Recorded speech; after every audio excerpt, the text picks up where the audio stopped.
उसी बात को स्वामी जी ने बड़े दूसरे शब्दों में कहा, पात्रता हमारे जीवन में कुछ पाने के लिए तैयार होना, ये हमारे जीवन में आधार है संपत्ति का। अगर आप चाहते हो कि दुनिया में सबसे ज्यादा आपकी सुनी जाए, तो आपको सबसे पहले दुनिया से ज्यादा उस प्रभु की सुनने के लिए अपना जीवन बनाना होगा।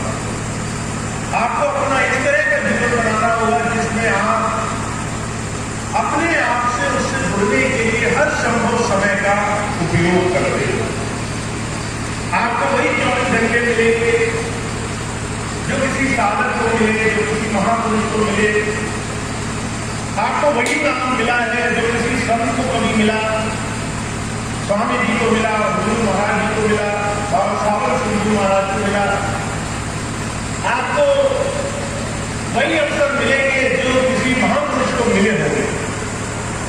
फर्क सिर्फ इतना है, उन्होंने अपना समय कैसे इस्तेमाल किया और हमने अपना समय कैसे इस्तेमाल किया। वो कितने पात्र बन गए कि उनको खुले हाथों उनके महापुरुषों ने उनको अंतर ज्ञान की दौलत दी, उन पर रहमत हुई, हर तरह से उनको मालूम किया गया। और हम कैसे पात्र बने हैं जिससे हमें कुछ पाने में देरी लग रही है या हम कुछ पाने योग्य हैं। मुझे कहा करते थे, नाम में कोई हेरा फेरी नहीं है, अवसरों में कोई हेरा फेरी नहीं है। जो किसी संत को मिला उतना ही हमें मिला है। प्रश्न सिर्फ इतना है, हम और आप अपने जीवन में अपने समय का उपयोग कैसे करते हैं। हम कैसे अपने जीवन को अपने गुरु के चरणों में जोड़ने के लिए जतन करते हैं। अभी कुछ दिन पहले एक चर्चा में मैंने कुछ बात सुनी। एक भाई कह रहे थे, स्वामी जी ने तो वादा कर रखा है कि हर एक जो नाम ले चुका है उसका जीवन में उद्धार होगा, और ये कह करके वो बड़ी तसल्ली में आ रहे। इसका मतलब है कि अब हम कुछ करें या नहीं करें, हमारे जीवन में हम मोक्ष के अधिकारी तो बने हुए हैं। जब ये बात कही तो लोग बड़े खुश हुए। भाई पीछे कुछ भाई ताली बजा रहे थे, वो भी खुश होने वाले भाई में से। पर इस खुशी के पीछे आपने जो अपने अपने आगे जीवन का मनोव्रत बनाया वो कैसा बना।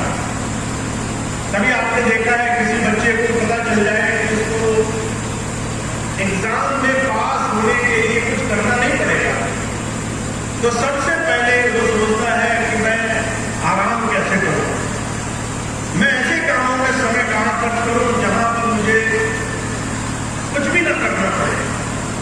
और धीरे धीरे वो अपनी स्थिति से, अपनी मौजूदा हालत से नीचे जाने की कोशिश करता है।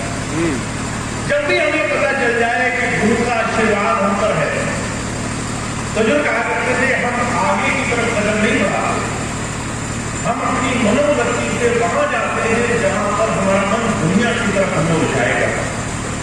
कभी लोगों की बातों में, कभी निंदा चुगली में, कभी चिंताओं में, कभी उलझन में। धीरे धीरे स्थिति ऐसी हो जाती है कि हम अविश्वास की स्थिति में पहुंच जाते हैं। अगर हमारे दो काम न बने तो हमारे मन में अभाव होने लगता है कि ऐसा तो नहीं कि हमने अपना सारा प्रयास तो कर लिया, पर जो है हमारे जीवन में गुरु जी ने हमारा साथ छोड़ दिया। जो कहा करते थे, संत चाहता है कि आप अपने जीवन में पात्रता पर ध्यान दें। पात्रता कहते हैं इस योग्य बने रहना कि आपको देख करके आपका गुरु सर्वस्व आप पर निछावर करने के लिए तुरंत तैयार रहे। अगर 100 बच्चे खड़े हों, उनमें से आप ऐसे हो जिसको देख करके वो सब कुछ दे देना चाहे, जिसको सब कुछ लुटाने के लिए उसको एक क्षण सोचना ना। ऐसी पात्रता महाराज जी कहा करते थे, अपने जीवन में, अपनी दैनिक दिनचर्या में अपनी मनोवृत्ति को सही दिशा में रखने से होती है। तो हमें और आपको अपनी मनोवृत्ति पर काम करना है। हमारा मन किस तरीके से चीजों को लेता है, किस तरीके से संसार में विचरण करता है, किस तरह से वो संसार की चीजों में अपने आप को रखता है, कैसे अपना जीवन चलाता है। अगर आपका मन चिंताओं में जाए, शहंशाह जी महाराज ने कहा है सीधी सी परीक्षण है, जहां गई